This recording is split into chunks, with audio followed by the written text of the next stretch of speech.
అనుదిన నిత్యజీవపు మాటలు. దేవుని నామానికి మహిమ కలుగునుగాక. దేవుని వాక్యాన్ని చదువుకుందాము. నా ప్రియ సహోదరులారా, ఆలకించుడి.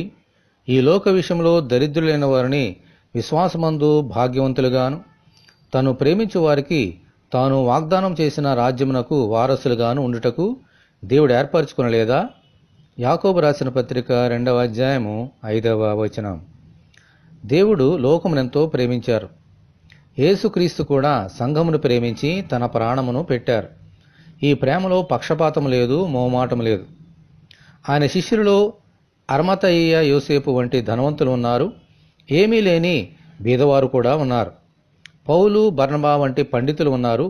పేతురు, యోహాను వంటి పామర్లు కూడా ఉన్నారు. ఆమేన్.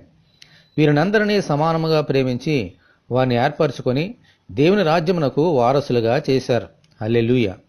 అందుచేత దేవుని రాజ్యం అనే ఒకే కుటుంబమునకు చెందిన వారముగా మనము ఒకరినొకరు ప్రేమిస్తూ మన తండ్రి అయిన దేవునికి వారసులుగా ఉందాము.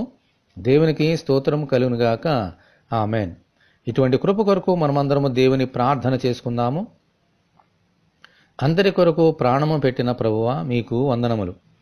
ఏ భేదము లేకుండా మేము ఒకరినొకరు సమానంగా ప్రేమించుచు మీ బిడ్డలుగా ఈ లోకములో జీవించినట్లు అనుగ్రహించమని, ఈ వాక్యం వింటున్న నీ బిడ్డలందరినీ అలాగున దీవించమని ప్రభు అయిన యేసుక్రీస్తు ద్వారా ప్రార్థన చేచున్నాము తండ్రి.